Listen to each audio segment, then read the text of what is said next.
आप सभी भाई बहनों का आध्यात्मिक ज्ञानात्मक चैनल की ब्रह्म मुहूर्त ज्ञान उपदेश कक्षा में एक बार फिर स्वागत है। आज की चर्चा का विषय आत्महत्या के ऊपर है, लेकिन क्योंकि आत्महत्या कानूनी रूप से भी दंडनीय अपराध माना गया है और शास्त्रों के अनुसार भी ये आत्महत्या करना ये जघन्य अपराध है।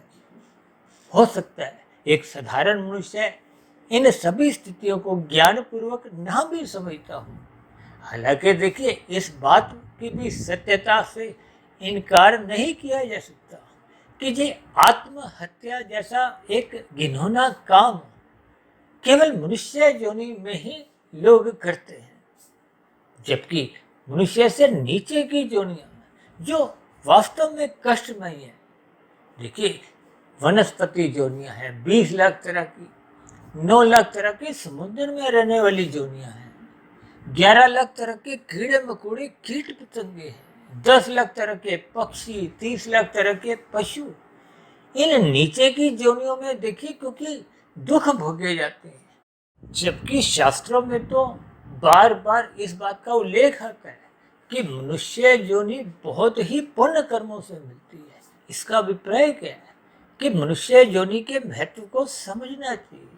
और जो मनुष्य देखिए आत्महत्या जैसा घिनौना कदम उठाते हैं, देखिए हालांकि हमारा आज का चर्चा का विषय किसी भी प्रकार से प्रत्यक्ष रूप से या अप्रत्यक्ष रूप से इस आत्महत्या की हम कोई समर्थन नहीं करते। हम तो दूर दूर दूर दूर तक इसका एक विरोध करते हैं और तकनीकी रूप से भी इस पर हम एक कानूनन भी और आध्यात्मिक दृष्टिकोण पे भी इस पे विभिन्न प्रकार के इसके शब्दों के अर्थों को समझाएंगे और अर्थों के साथ साथ इनके भावार्थों को भी आपको हमें समझना चाहिए, ताकि हम अपने जीवन के महत्व को समझें।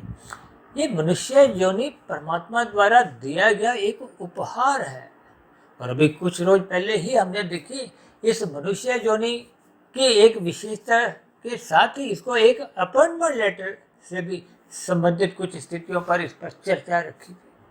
इसका अभिप्राय क्या है कि मनुष्य योनि 84 लाख प्रकार की योनियां जो कि शास्त्रों में समझाई गई है, 80 लाख प्रकार की तो दंडनीय योनि है। ये अलग बात है। देखिए, परमात्मा तो परम दयालु है। परमात्मा कभी भी आपको में दुख नहीं देके खुश होते। आज माता पिता भी अपने बच्चों को दुख नहीं देना चाहते, लेकिन कभी कभी कुछ ऐसी स्थितियां आती हैं, क्योंकि प्रकृति के कर्मफल सिद्धांत अनादिकाल से कार्यरत है।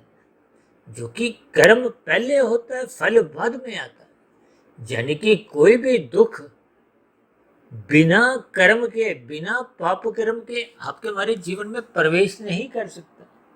इस ज्ञानमय स्थिति को जब तक हम समझते नहीं, और हम तो देखिए इस आध्यात्मिक ज्ञानात्मक चैनल पर पिछले 5 वर्षों से 2300 से अधिक वीडियो जो हमने प्रसारित की हैं, और मैं समझता हूँ कि इसमें 250-300 वीडियो तो हमने प्रत्यक्ष रूप से ही कर्मफल सिद्धांत के ऊपर ही प्रस्तुत किए।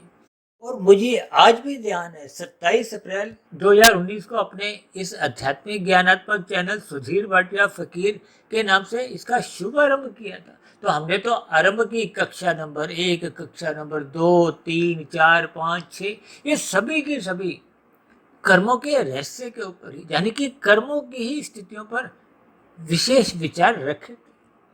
हम सभी भाई बहनों को ये कर्मफल सिद्धांत की बारीकियों को समझना चाहिए। ये तो भगवान श्री कृष्ण जी ने गीता में बुद्धिमान मनुष्यों के लिए, यानी कि जो धर्म को मानते हैं, बुद्धि के स्तर पर अच्छी खासी बुद्धि रखते हैं, सही गलत की पहचान रखते हैं, उनके लिए भी यहाँ तक है कि कर्मफल सिद्धांत की बारीकियां इतनी सूक्ष्म हैं कि उनको अच्छे अच्छे बुद्धिमान मनुष्य भी समझ नहीं पाते, उनकी बुद्धि भी चकरा जाती है। इसीलिए हमने देखी पाप कर्मों से संबंधित स्थितियों पर भी बहुत वीडियो रखी है, क्योंकि जो प्रत्यक्ष रूप से मनुष्य को बोध नहीं होता कि मनुष्य अपने जीवन में सत्संग के अभाव में कितने अधिक पाप कर्म कर जाते हैं। और देखिए, कर्म अच्छा करो चाहे बुरा करो, अच्छा का अभिप्राय क्या है? देखिए, जिनका शास्त्र अनुमोदन करते हैं, समर्थन करते हैं, यानी कि विधि विधान द्वारा। विधि विधान का मतलब क्या है? विधान का मतलब होता है एक व्यवस्था के अंतर्गत। विधि का अभिप्राय जिन कर्मों को यानी कि कानून के रूप में, यानी कि जिनकी आपको हमें अनुमति दी है, विधि विधान द्वारा उन विहित कर्मों को हम कर सकते हैं। शास्त्र उनकी अनुमति देते हैं, और जिन कर्मों की अनुमति नहीं देते वो निषेध कर्म है, पाप श्रेणी में आते हैं। और पाप श्रेणी में किए गए कर्मों का फिर दुख रूपी परिणाम आपको हमें भुगतना होता है। क्योंकि अभी मैंने बताया ना, नीचे की जो 80 लाख प्रकार की जोनियां हैं, और उन 80 लाख प्रकार की जोनियों में एक एक जोनी में हजारों लाखों करोड़ों अरबों पता नहीं कितने कितने जीव हैं। देखिए, यूं तो आत्मा क्योंकि जन्म मरण की स्थिति से रहित है। इसका अभिप्राय क्या है कि देखिए, प्रत्येक जोनी में जितने भी अलग अलग शरीर हैं, तो उन सब में आत्मा है। आत्मा का अभिप्राय क्या है? एक चेतन सत्ता है। ये तो आत्मा को देखिए ज्ञान स्वरूप कहा गया, लेकिन फिर भी ये जितने भी आत्मा, जो कि शास्त्रों में भी कहीं लिखने में पढ़ने में मेरे आज तक नहीं आई, और मेरा ख्याल तो ये संभव ही नहीं, क्योंकि इतनी अनंत है, उसको किसी एक शास्त्र में लिखना भी संभव नहीं है। देखिए, एक के आगे आप 1 जीरो लगाओ, 2 लगाओ, 3 लगाओ। मैं तो कहता हूँ कि आप सारी उम्र भी अगर उस एक के आगे जीरो लगाते रहो तो भी हम थक जाएंगे, रुक सकते हैं। लेकिन आत्माओं की संख्या आप और हम जान नहीं सकते, क्योंकि संभव ही नहीं है। इनको लिखना भी संभव नहीं है, और इनको बताने में भी कोई, देखिए, कोई औचित्य नहीं है। इसलिए शास्त्रों में देखिए जो भी स्थितियां समझाई गई हैं, जो आपके हमारे जीवन से संबंध रखती हैं, उन्हीं की ही चर्चा की गई है। तो इन स्थितियों पर कोई चर्चा नहीं है, लेकिन क्योंकि आत्मा जन्म मरण की स्थिति से रहित है, इसलिए जितनी भी संख्या है जो आपके हमारी गणना में नहीं आती, लेकिन वो निश्चित है परमात्मा की नजरों में। देखिए, इन सभी स्थितियों को हम क्रमबद्ध तरीके से अक्सर अपनी वीडियो में इसलिए समझाते हैं, ताकि जिस वीडियो विशेष पे हम चर्चा कर रहे हैं उसके ज्ञान के साथ साथ उससे संबंधित जो जो बात हमारे मुख द्वारा उस समय विशेष में निकलती हैं, उन पर भी हम थोड़ा हल्का सा प्रकाश डालते जाते हैं, ताकि बात आपको हमें समझ में आ जाए। और ये जो आज हमने आत्म शब्द को तो हमने देखी सफेद रंग से लिखा है, क्योंकि शास्त्रों में तो आत्मा को ज्ञान स्वरूप कहा गया है। ज्ञान का अभिप्राय प्रकाश से भी लिया जाता है।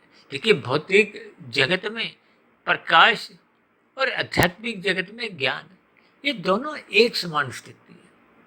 शाम को सूर्य अस्त होता है तो अंधकार में स्थितियां उत्पन्न होती हैं, और उस अंधकार में स्थितियों में आपकी हमारी आंखें होते हुए भी आप और हम देखिए बिना प्रकाश के रखे उन वस्तुओं से कोई क्रियाएं नहीं कर सकते। अब कोई अंधेरे में रसोई में देखिए, भले ही कितना बड़ा एक कलाकार हो, खाना बनाने का उसको ज्ञान हो, लेकिन बिना प्रकाश के, बिना रोशनी के वो पदार्थों को कितना कितना मिलाना है, कैसे काम करना, वो संभव ही नहीं है। इसका अभिप्राय क्या है? तन के स्तर पर भले ही आपकी हमारी आंखें स्वस्थ हो, आपको भी प्रकाश चाहिए। और ज्ञान के स्तर पर देखिए, जब हम बात ज्ञान की रखते हैं, चाहे भौतिक ज्ञान हो चाहे आध्यात्मिक ज्ञान हो, ज्ञान की देखिए, भौतिक ज्ञान की भी कोई निंदा नहीं है। हालांकि हमारे तो देखिए जो चर्चाएं होती हैं उनका प्रत्यक्ष संबंध तो आध्यात्मिक ज्ञान से है। आध्यात्मिक ज्ञान का अभिप्राय जिनका शास्त्रों में उल्लेख किया गया, और शास्त्रों में तो देखिए 3 ही तत्वों की चर्चाएं आती है, चौथा कोई तत्व ही नहीं है। आत्मा परमात्मा ये दोनों चेतन सत्ता है। आत्मा हम सब आत्मा है जो अभी बात हम कर रहे हैं, और परमात्मा एक परम चेतन सत्ता है। आत्मा को ज्ञान स्वरूप कहा गया है, परमात्मा को आनंद स्वरूप कहा गया है। आत्मा चेतन तत्व है, परमात्मा परम चेतन सत्ता है। परम शब्द किसी एक सत्ता के लिए आता है, किसी 2, 4, 10, 20, 50, 100 के लिए नहीं। यानी कि वो परमात्मा एक शक्ति है, एक सर्वव्यापी सत्ता है। इसके पीछे का कारण क्या है? देखिए, ये जो माया है, माया के 3 गुण हैं। हालांकि इन 3 गुणों को तो नित्य कहा गया। अक्सर हमारी चर्चाओं में आपने एक शब्द सुना होगा ना, सच्चिदानंद। अक्सर हमारी चर्चाओं में हम इस पर बार बार चर्चाएं करते हैं क्योंकि सच्चिदानंद शब्द एक में ही आत्मा, परमात्मा और ये माया, माया का अभिप्राय प्रकृति के तीन गुण, ये सब कुछ इसी में ही आ जाता है। कभी कभी देखिए कोई भाई बंधु शिकायत करते हैं कि आपकी वीडियो तो प्रतिदिन सुबह भी आती है, शाम को भी आती है, आपकी वीडियो तो कभी कभी बहुत लंबी भी होती है। क्योंकि हमने मनुष्य के मरने के बाद का अगला जन्म की जो वीडियो है, जो लगभग 4 साल पहले हमने प्रसारित की थी, वो 2.25 घंटे की थी। और अक्सर मनुष्य इतनी लंबी लंबी वीडियो सुनकर मतलब समर्थन नहीं करते, खुशी से नहीं सुनते, और अक्सर मनुष्य इतनी लंबी वीडियो को बीच बीच में से ही सुनकर समाप्त कर देते हैं। तो फिर ऐसी स्थितियों में आपका मेरा ज्ञान भी टूटा फूटा ही होता है। ये जो आत्महत्या जिस पे आज हम चर्चा कर रहे हैं, देखिए हत्या शब्द की तो सभी जगह निंदा होती है। अब कोई दूसरे की हत्या करे, ऐसा तो परमात्मा या प्रकृति के नियम उसका समर्थन कर नहीं सकते। देखिए शास्त्रों में तो यहाँ तक कहा गया कि एक छोटे से छोटा जीव, देखिए आजकल तो गर्मी के दिन है, अक्सर मच्छरों का कुछ प्रकोप बना रहता है। आप कितनी भी सफाई रखो, फिर भी कहीं ना कहीं कुछ मच्छरों द्वारा कुछ काटने की स्थितियां होती हैं, वो उनका स्वभाव है। और अक्सर हम कभी कभी कुछ ऐसे प्रयास भी करते हैं कि जिनसे उनकी एक मृत्यु हो जाती है। हालांकि हम उनको देखिए मारना तो नहीं चाहते, लेकिन कभी कभी कुछ ऐसी परिस्थितियों में कुछ ऐसी स्थितियां बन जाती हैं कि उनकी मृत्यु हो जाती है। देखिए इन सभी स्थितियों की शब्द, अर्थ और भावार्थ, क्योंकि जब तक हम इन तीन स्थितियों को सही सही तोलते नहीं है, देखिए शब्द तो भौतिक स्थिति है, इसलिए हम इसको काले रंग से, देखिए हमने जो नीचे 3 शब्द लिखे हैं, शब्द, अर्थ और भावार्थ समझे। यानी कि शब्द एक तामसी स्थिति है, ये आकाश का गुण है। आपके मेरे शरीर पृथ्वी जल अग्नि वायु आकाश के बने हैं। शास्त्रों में इसको तामसी का है। तमोगुण को पदार्थों से जोड़ा जाता है, नींद से भी जोड़ा जाता है, निषेध कर्मों से भी जोड़ा जाता है, आलस्य से भी जोड़ा जाता है। देखिए यूं तो तमोगुण की, रजोगुण की और सतोगुण की कहीं भी किसी भी प्रकार से कोई निंदा नहीं है, लेकिन फिर भी शास्त्रों में कहा गया तमोगुण की निंदा करो, रजोगुण की उपेक्षा करो और सतोगुण की प्रशंसा करो।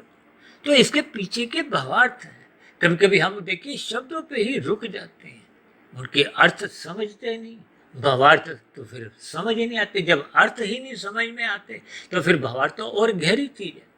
इसलिए हम सभी भाई बहनों को इस आत्महत्या शब्द से भी एक तकनीकी रूप से इसके भावार्थ समझने चाहिए, और इनके अर्थ और भावार्थ समझते सुनते इन स्थितियों से देखिए परमात्मा की, प्रकृति की व्यवस्था, हालांकि माया तो देखिए जड़ है, जड़ में कभी भी अपने आप कोई क्रियाशीलता नहीं होती। या यूं कहो कि जैसे आपके मेरे घरों में यंत्र हैं, देखिए गीजर है, फ्रिज है, वॉशिंग मशीन है, टीवी है, कितने ही उपकरण है, यंत्र को उपकरण को एक ही बात है। इनमें जैसा जैसा स्वभाव होता है, यानी कि उनमें क्रियाशीलता जब आएगी तो वो अपने स्वभाव के अनुसार कार्य करते हैं।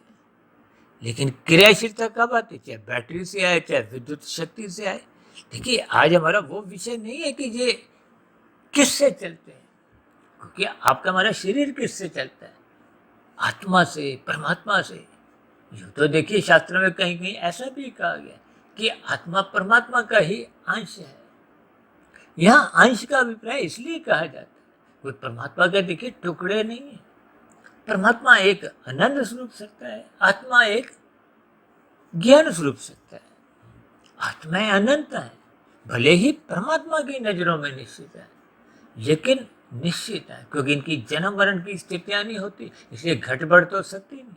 अब ये अलग बात है कोई मनुष्य जोनि में मरने के बाद पुनः मनुष्य जोनि की प्राप्ति न कर किसी और जोनि में चले जाए, किसी और जोनि का अपने पाप कर्मों को भोगता भोगता जब उसकी पुण्य कर्मों के बराबर तुल्यता बन जाती है, पात्रता मनुष्य जोनि की बन जाती है, तो वो मनुष्य जोनि में आता है। यानी कि जोनियां बदलती हैं, शरीर बदलते हैं, इन सब में आत्मा की स्थिति बदलती नहीं। तो फिर ऐसी स्थिति विशेष में ये जो आत्महत्या शब्द, जिसको साधारण बोलचाल में भी कहा जाता है, बोला जाता है, लिखा जाता है, तो ये अपने आप में ही अर्थहीन है। क्योंकि आत्मा की तो कहीं भी देखिए, इस बात को तो सभी स्वीकार करते हैं, और ऐसे कितने ही अनुसंधान हुए कि आत्मा रूपी शक्ति को पहचाना जाए, लेकिन आज तक ऐसे अनुसंधान में किसी भी वैज्ञानिक को कोई सफलता नहीं मिली, और सफलता इस दृष्टिकोण से संभव भी नहीं कि ये आध्यात्मिक स्थितियों को ज्ञानपूर्वक समझना होता है। देखिए, स्थूल से सूक्ष्मता की ओर जाते जाते इन सभी स्थितियों का आपको में बोध होता है। और यूं तो देखिए, पृथ्वी, जल, अग्नि, वायु, आकाश, इन 5 तत्वों को ही तामसी कहा गया है। अब तामसी का अभिप्राय जिसको हम देख सकते हैं, छू सकते हैं। अब जबकि देखिए, पृथ्वी को तो जिसको हम छू सकते हैं, देख सकते हैं, जल को भी हम कुछ हद तक ऐसी स्थितियां रहती हैं, अग्नि का भी कुछ हमें बोध रहता है। अब वायु का तो हमें उतना बोध भी नहीं रहता, स्पर्श बोध रहता है। जबकि आकाश का तो आपको में कुछ बोध ही नहीं होता। तो देखिए, ये तो एक पदार्थ रूपी एक स्थिति है जिसका आपको प्रत्यक्ष आंखों से भी बोध नहीं होता। और क्योंकि आपके हमारे देखिए 3 शरीर है, स्थूल शरीर, सूक्ष्म शरीर, कारण शरीर। इन सभी स्थितियों पर हम देखिए लगभग प्रतिदिन ही चर्चाएं करते हैं, क्योंकि ये आत्महत्या शब्द के ऊपर आज हम एक विरोध के रूप में एक ज्ञानात्मक स्थितियां समझाने का एक प्रयास कर रहे हैं। तो इसलिए इनसे मिलती जुलती जो जो स्थितियां परमात्मा की प्रेरणा से, गुरुओं के आशीर्वाद से, इस ब्रह्म मुहूर्त समय विशेष में जैसे जैसे कुछ मेरे शब्द मन मस्तिष्क के स्तर पर आ रहे हैं, वैसी वैसी कुछ स्थितियों को मैं इस वीडियो के भीतर एक चर्चा रूप में उनको शामिल करता जा रहा हूं, ताकि इस आत्महत्या जैसे जघन्य अपराध से कोई भी मनुष्य इसमें संलग्न नहीं हो। हालांकि देखिए, कोई भी मनुष्य आत्महत्या जैसा घिनौना कदम कोई खुशी से नहीं उठाता। जब किसी के जीवन में बहुत ही दुख, एक के बाद दूसरा, तीसरा, 5वां, 10वां दुख ही दुख, यानी कि वो जब मानसिक रूप से भी घिर जाता है, शारीरिक रूप से तो देखिए आपके हमारे जीवन में दुख आते जाते रहते हैं, और ये दुख भी किसी पड़ोसियों द्वारा किए गए पाप कर्मों का परिणाम नहीं है, ये आपके हमारे स्वयं के किए गए पाप कर्मों का एक दुख रूपी परिणाम है, जिनको आपको स्वयं को ही हमें भोगना होता है। देखिए, दुखों का तो हम त्याग कर ही नहीं सकते। त्याग किसका कर सकते हैं? आपके हमारे पास जितने भी सुख हैं उसका हम त्याग कर सकते हैं। देखिए, इन सभी स्थितियों को कभी कभी हम कुछ विशेष अर्थों में हम कहते हैं ना कि सोच समझ कर कर्म करो, शास्त्रों के अनुसार कर्म करो। अब देखिए ना, मांसाहार भोजन का शास्त्र आपको मैं अनुमति नहीं देते, ये भी एक जघन्य अपराध है। जैसे आत्महत्या एक अपराध है, इसी तरह देखिए हत्या करना भी अपराध है, किसी की भी, चाहे मच्छर की हो। अक्सर साधारण परिस्थितियों में कभी आप देखो कि यदि आप 2 उंगलियों से एक चींटी का भी रास्ता रोकते हो, उसको भी पीड़ा होती है, वो भी बचती है। यानी कि कोई भी जीव मरना नहीं चाहता, इंसान भी मरना नहीं चाहता।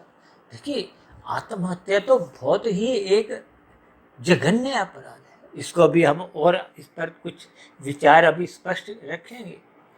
यानी कि आपको किसी भी जीव की हत्या करने का भी प्रकृति के नियम को हो, कर्मफल सिद्धांत में किसी भी प्रकार की कोई एक छूट नहीं है। इसीलिए तो शास्त्र कहते हैं आपके हमारे किए गए पाप कर्म ये गैर जमानती वारंट के साथ ही जन्म लेते हैं। यानी कि कर्म होते ही उसका फल आना निश्चित है। यही तो कर्म फल सिद्धांत है कि कर्म पहले होता है, फल बाद में आता है। और ये जो लोग छीना झपटी करते हैं, दूसरे के फलों को चुराते हैं, छीनते हैं, खाते हैं, तो इसका अभिप्राय क्या है कि कर्म तो उसने किया नहीं, दूसरे के फलों को हथियाया है, खाया है। तो फिर एक व्यवस्था के अंतर्गत, ठीक है, जैसे कानून भी आपको हमें ऐसी अनुमति नहीं देता कि आप दूसरों को दुख पहुंचाओ, दूसरों की संपत्ति हड़पो, किसी भी प्रकार की। तो फिर ऐसी स्थितियों में देखिए कानून का उल्लंघन करते हुए पुलिस आपको पकड़ती है, न्यायालय में पेश करती है और फिर न्यायालय में आपका अपराध सिद्ध होते ही आपको जेल में भेज दिया जाता है। इसी तरह प्रकृति में भी कर्मफल सिद्धांत के अंतर्गत देखिए मनुष्य जोनि आपको में एक कर्म जोनि के रूप में मिली है। साधना जोनि का तो एक अवसर है, वो तो एक बहुत ही ऊंची स्थिति है। साधना का अभिप्राय योग की स्थिति से है। हालांकि योग करने की स्थितियों का अवसर भी मनुष्य जीवन में ही संभव है। अब नीचे की जोनियों में योग करना संभव नहीं, ऊपर की जोनियों में भी योग करना संभव नहीं। ये योग क्यों किया जाता है? जब मनुष्य को ऐसा महसूस होता है कि ये जगत दुखलय है, यहाँ पग पग पे दुख आते रहते हैं, या यूं को कि सुख जब भी आते हैं वो तो अल्पकालिक होते हैं। और मैं तो अक्सर अपनी चर्चाओं में यहाँ तक कहता हूँ, मिलने वाले जितने भी सुख हैं, चाहे कोई प्रधानमंत्री हो, राष्ट्रपति हो, बड़े से बड़ा कोई उद्योगपति हो, फिल्मी जगत का भी सुपरस्टार हो, खेल जगत का भी नामी खिलाड़ी भी हो, देखिए ये सुख जितने भी हैं ये अल्पकालिक होते हैं, ये देर से देर समाप्त हो जाते हैं और फिर ये दुख में भी बदल जाते हैं, तो कोई बड़ी बात नहीं। देखिए इन सभी स्थितियों की आपको हमें अर्थ समझनी है, भावार्थ समझनी है कि शास्त्र आपको हमें संदेश क्या देना चाहते हैं। शास्त्रों में तो यहाँ तक है, गीता में भगवान श्री कृष्ण जी ने कहा है कि ये जगत दुखालय है। दुखालय का मतलब क्या है? जैसे भोजनालय है, न्यायालय है, पुस्तकालय है। पुस्तकालय में तो देखिए किताबें ही किताबें होती हैं, न्यायालय में क्या है, न्याय की स्थितियां ही होती हैं, भोजनालय में भोजन की ही स्थितियां होती हैं। तो फिर जब जगत को ही दुखालय शब्द से भगवान श्री कृष्ण जी ने संबोधित किया, तो इसका अभिप्राय आपको हमें जानना चाहिए कि इस जगत में दुख आते रहते हैं। और मैं तो कभी कभी यहाँ तक कहता हूँ, ये मिलने वाले जितने भी सुख हैं ये तो मिनटों के हिसाब से कहो, घंटों के हिसाब से, या ज्यादा से ज्यादा आप दिनों के हिसाब से समझो। क्योंकि सुख भी आरंभिक क्षणों में ही वो सुख लगता है, उसके बाद तो उसमें रहने की आपको में आदत पड़ जाती है, तो आदत में मिलने वाला वो सुख भी आपको एक सामान्य स्थिति लगती है, उसमें आपको में सुख महसूस नहीं होता। अब ऐसे कितने मनुष्य हैं जो पहली बार किसी बड़े एक 5 स्टार होटल में जाते हैं, तो उनको तो आरंभिक क्षणों में सुख लगता है। लेकिन कुछ ऐसे हस्तियां भी जिनका जन्म एक जीवन उन होटलों में ही उठना बैठना बना रहता है, उनको वो सुख नहीं लगता। देखिए आरंभिक क्षणों में मिलने वाली जो स्थिति है वो आपको सुख देती है, उसके बाद वो सुख घटता जाता है, घटते घटते वो सामान्य स्थिति में आ जाता है, फिर हो सकता है वहाँ से दुख भी प्रकट होने आरंभ हो जाते हैं। देखिए ये सभी स्थितियों को आपको हमें ज्ञानपूर्वक समझना होता है, यानी कि आपके हमारे जीवन में ये जितनी भी जो एक स्थितियाँ हैं ये कर्मों के आधार पे है। कर्मों के आधार पे हम जैसे जैसे कर्म करते हैं वैसे वैसे उनके फल आने निश्चित है। इसका अभिप्राय क्या है? जो मनुष्य देखिए हताश होकर, दुखों से भयभीत होकर ये आत्महत्या जैसा जो घिनौना कदम उठाते हैं, उनको ये कदम उठाने से पहले इस वीडियो को 1 बार, 2 बार, 4 बार, 10 बार सुनना चाहिए। क्योंकि मनुष्य सोचता तो यही है कि मैं इस कदम को उठाकर अपने दुखों से छुटकारा पा जाऊंगा, लेकिन वास्तव में छुटकारा होता नहीं। इसके पीछे का भी एक वैज्ञानिक आधार है, क्योंकि हम सभी भाई बहनों के जो स्थूल शरीर है, जैसे ही जब बनने आरंभ होते हैं, देखिए माता के गर्भ में आपके हमारे स्थूल शरीर का एक निर्माण प्रक्रिया आरंभ होती है। जैसे ही आत्मा, परमात्मा, कारण शरीर, सूक्ष्म शरीर, इनका प्रवेश इकट्ठा ही होता है, उस क्षण को ही जन्म कहा जाता है। ये जो शिशु के रूप में जन्म होता है, ये तो एक साधारण स्तर पर इसको मान लिया जाता है। जबकि आत्मा का प्रवेश तो देखिए वो एक 9 माह पूर्व या जो भी एक स्थिति में जब वो प्रवेश होता है गर्भ में, या यूं को कि गर्भ के एक वृद्धि के लिए वो सभी स्थितियां बनती हैं। देखिए ये बहुत ही सूक्ष्म विषय है जिसको आपको हमें ज्ञानपूर्वक समझना चाहिए। एक बार हमने वीडियो बनाया था ना, आत्मा का प्रवेश कब होता है, तो उस पर हमने थोड़ी और विस्तार से इस पर थोड़ी चर्चा रखी थी। लेकिन आज हमें ये बात समझनी होगी क्योंकि शास्त्रों में कहा गया कि हम सभी जन्म के साथ ही एक प्रारब्ध लेके आते हैं। प्रारब्ध का अभिप्राय जाति आयु भोग से होता है कि प्रारब्ध भी आपको हमें समझना होता है, क्योंकि हम मनुष्य योनि में जितने भी कर्म करते जाते हैं, हजारों लाखों करोड़ों अरबों खरबों पता नहीं कितने कर जाते हैं, लेकिन इनका एक कर्मशय बनता जाता है संचित कर्मों का। देखिए ऐसे कितने ही कर्म हैं जिनको हम पहले के मनुष्य योनि में कर चुके हैं, उनका भी अभी फल आया नहीं, जिनके फल आ चुके हैं या यूं कहो कि फल देने को वो तैयार हो चुके हैं, उन कर्मों को एक प्रारब्ध रूप में आपको हमें मुफ्त में ही मिलता है। वैसे तो मुफ्त में देखिए प्रकृति में माया में कुछ नहीं मिलता। अभी कुछ दिन पहले ही हमने एक वीडियो प्रसारित की थी कि मुफ्त में जो स्वीकार्य है माता पिता गुरु या परमात्मा से, और ये जो शेष जो राजनीतिक गलियारों में भी कुछ मुफ्त की स्थितियों पर अक्सर चर्चाएं होती हैं, और भारत जैसे देश में तो ये भंडारे की जो स्थितियाँ अन्न का वितरण, देखिए जी पुण्य कर्मों का कोई विरोध नहीं है, लेकिन शास्त्रों के अनुसार जो जो स्थितियाँ हैं उस पर हमने कुछ मुफ्त की स्थितियों पर कुछ हमने चर्चा रखी थी, जिसको हमें ज्ञानपूर्वक समझना चाहिए।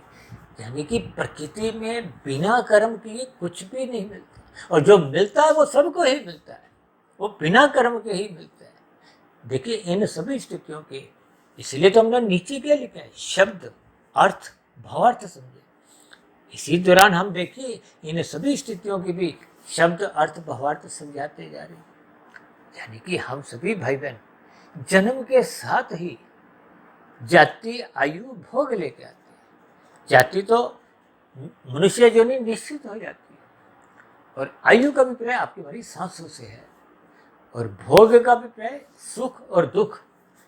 जिन कर्मों को हम पहले के जन्मों में, पिछले जन्म में जो उससे पहले के मनुष्य योनि के जन्मों में कर चुके थे, क्योंकि कर्म जो लिखे जाते हैं जिनका कर्माशय बनता है वो केवल मनुष्य योनि के ही होते हैं।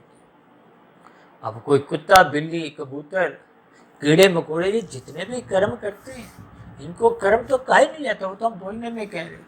अब मच्छर आपको काटे तो उसको कोई दोष नहीं लगता, कुत्ता आपको हमें जब काटता है तो उसको कोई दोष नहीं लगता, यदि हम उनको मारते हैं तो हमें दोष लगता है, क्योंकि हम मनुष्य योनि में।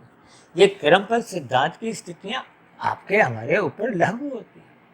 शेष योनियाँ तो भोग योनि है, उनको तो देखिए अब नीचे की जोनियों को प्रकृति की व्यवस्था अपने आप ही चलाए बन रखती है। ऊपर की जोनियां जो 3,99,999 है, वहाँ तो देखिए विशेष प्रकार के सुख भोगे जाते हैं। उन जोनियों को भी देखिए मेरा अपना व्यक्तिगत मानना है, वो परमात्मा की प्रेरणा से। अब ऐसे ऊपर की देवी देवताओं की कितनी जोनियां जो आपके हमारे सुख सुविधाओं का एक विशेष ध्यान रखते हैं, लेकिन वो सब परमात्मा की ही एक कृपा को, उन्हीं की ही प्रेरणा से जब ये सभी स्थितियाँ बनती हैं। हालांकि आज हमारा देखिए वो कोई विषय नहीं है, आज हमें समझना है कि ये जो दुख आते हैं, यानी कि हम प्रारब्ध में भोग के रूप में जिन कर्मों को सुख और दुख, देखिए जिनके दुख अधिक है, अब किसी के देखिए प्रारब्ध में ही 1500 के एक दुख लिखे हुए हैं और 200 उनके सुख लिखे हुए हैं। तो ये जो 200 सुख हैं ये बिना किसी नए कर्म के वो अपने आप ही मिलते हैं, और इसी तरह जो दुख है 1500 वो भी बिना किसी नए प्रयास के वो अपने आप ही मिलते हैं। इसको आप उदाहरण से बात समझिए। देखिए यदि हम कोई नया पुरुषार्थ 100 रुपये का करते हैं, फल आता है 10 रुपये, तो 90 रुपये का जो घाटा है वो पहले से जो 1500 पाप कर्मों के जो दुख रूपी परिणाम भुगतने थे उसमें चले जाते हैं। और इसी तरह कभी कभी हम देखिए 50 रुपये की मेहनत करते हैं और फल आ गया 150 रुपये, तो 100 रुपये का जो अतिरिक्त तो फल आता है वो पहले के किए गए पुण्य कर्मों का परिणाम होता है। अब देखिए जो सुख है उनको तो आप त्याग कर सकते हो, दुखों का नहीं। जैसे न्यायालय में देखिए जब आपका एक पाप कर्म निश्चित हो जाता है, अपराध सिद्ध हो जाता है, तो आप ये नहीं कह सकते मैं सजा नहीं भोगूंगा। आपको न्यायालय में पुलिस पकड़कर जेल में डाल देती है, और यदि आपको सरकार द्वारा कुछ पुरस्कार दिया जाता है तो आप मना कर सकते हो मुझे पुरस्कार नहीं चाहिए, तो आप उस पुरस्कार को भोगने में आप कोई एक बाध्य नहीं किए जाते। इन सभी स्थितियों को आपको में समझना होता है।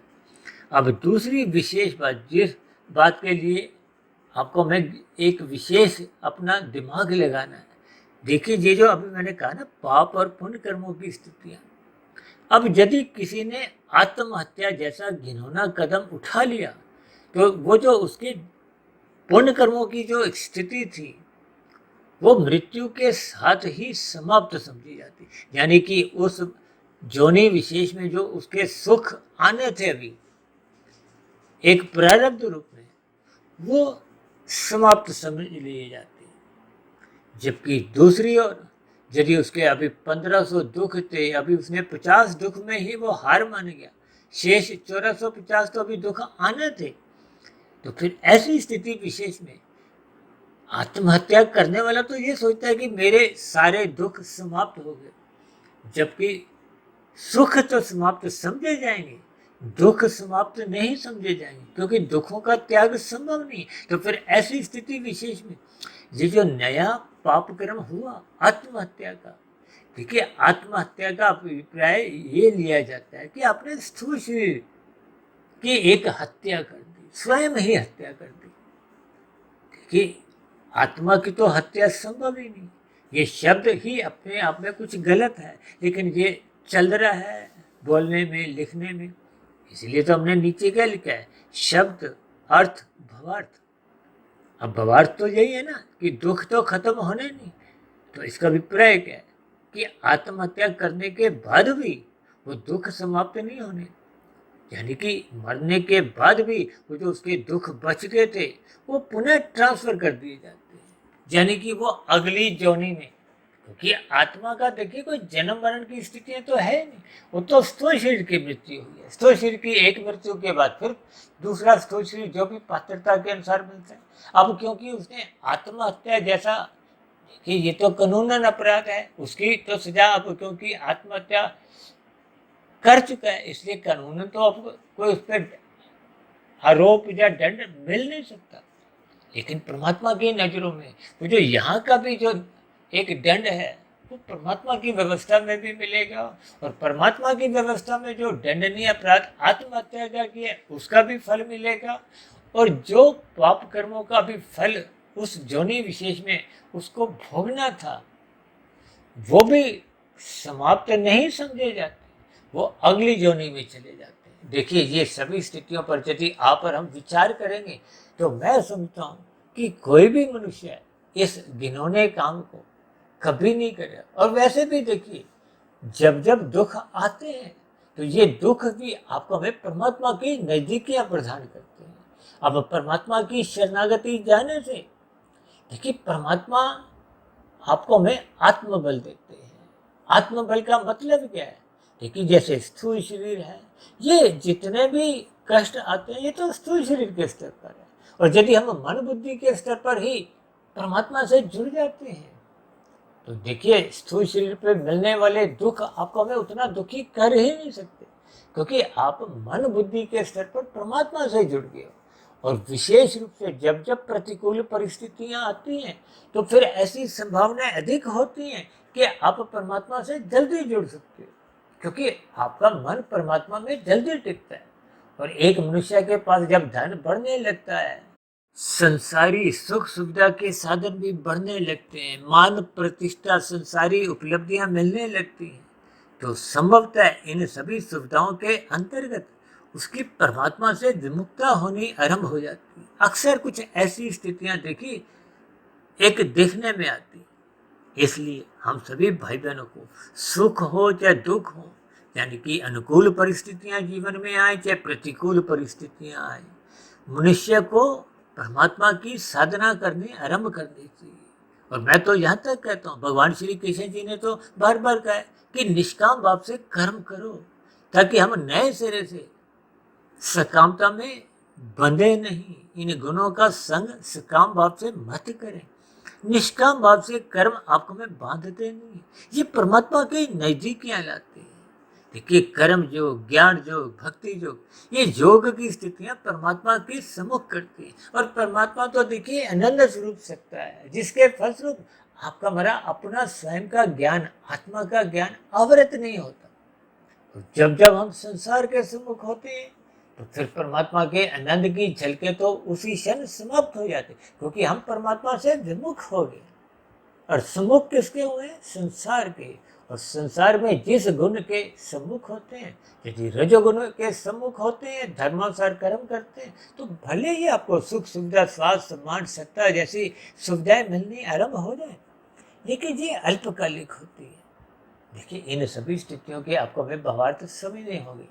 और यदि हम इन सुख सुविधा के साधनों का छीन कर, यानी कि तमोगुण में गिरते हुए इनको यदि इकट्ठा करते हैं, तो आपका हमारा पाप कर्मों का कर्मशय बढ़ता है।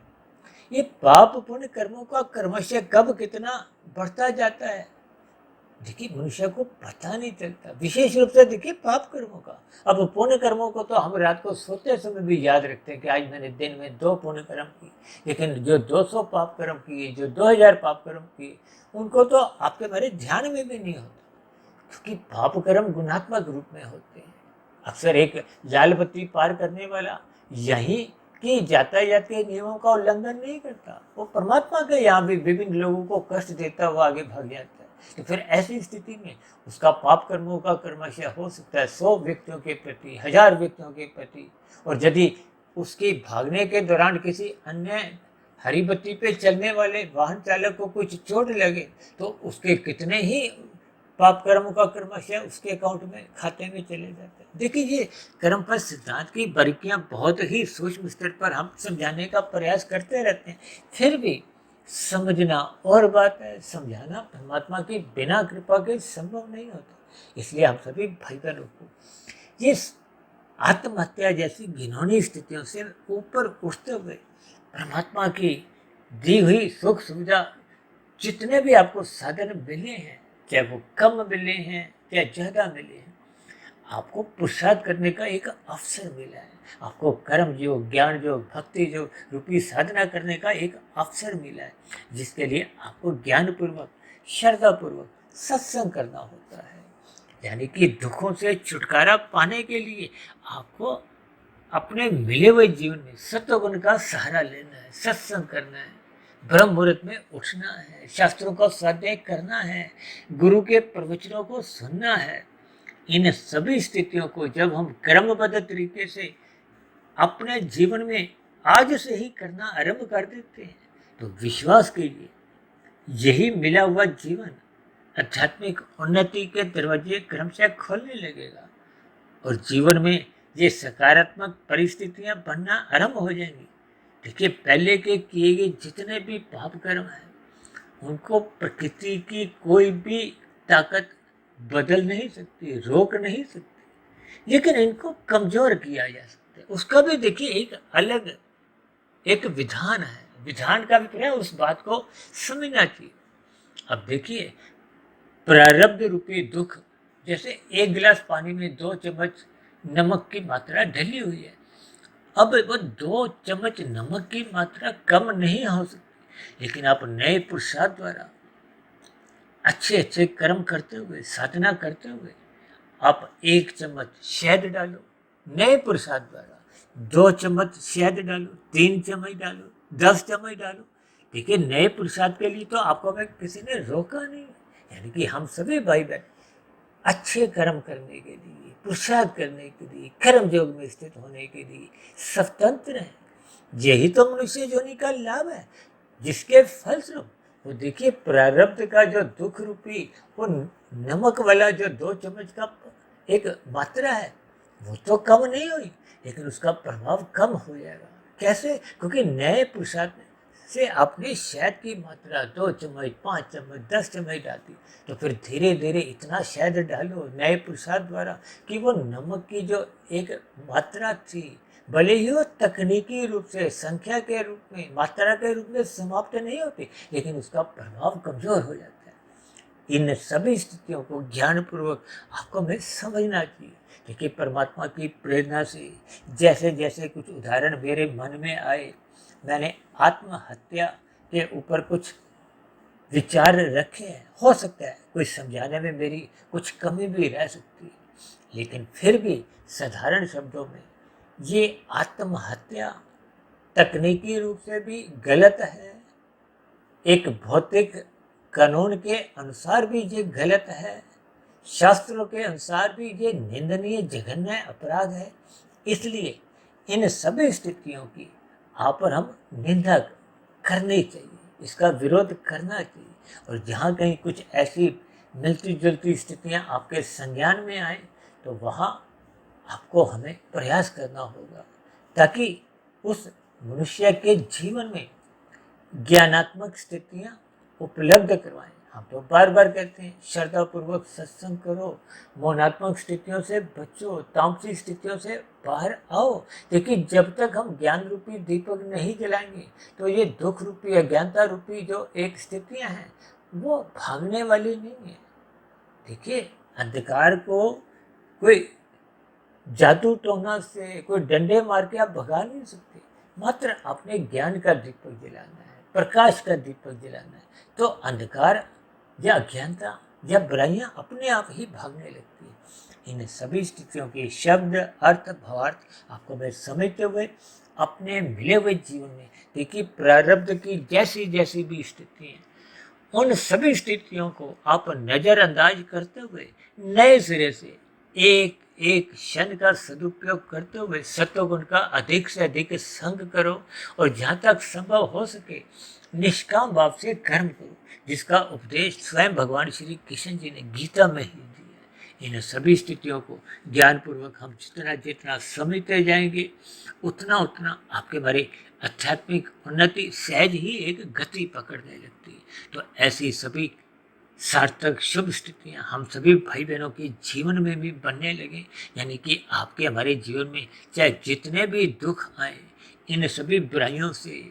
आपको हमें बचना होगा, और ऐसी सभी बुराइयों से आपको हमें अन्य लोगों को भी बचाना होगा। तो इन सभी स्थितियों में हम सभी भाई बहनों को अपना अपना योगदान देना होगा, ताकि समाज में सभी प्रकार की अज्ञानता, बुराइयां समाप्त हो और हम सभी भाई बहन क्रमशः परमात्मा से जुड़ते जाएं। इन्हीं शुभकामनाओं के साथ चर्चा विशेष का भी विश्राम देते हैं। शाम को फिर मिलते हैं संध्या बेला ज्ञान कक्षा में। तब तक आप अपने आध्यात्मिक मित्र सुधीर भाटिया फकीर को इजाज़त दें। फिर भी वीडियो संबंधित आपके मन में कोई प्रश्न उठ रहा हो, कोई मेरी कही गई बातें आपको तर्क संगत सही नहीं लगती हो, तो आपके प्रश्नों के साथ साथ आपके सुझावों का, और यदि मेरी कही गई बातों पर आपको कोई आपत्ति हो, शिकायत हो, तो आपके शिकायतों का भी नीचे दिए गए कमेंट्स बॉक्स पर सदा ही स्वागत है। अब चर्चा विशेष को यही विश्राम देते हैं। आप सभी भाई बहनों का इस चर्चा विशेष को ध्यानपूर्वक, धैर्यपूर्वक, गंभीरतापूर्वक सुनने के लिए बहुत बहुत धन्यवाद।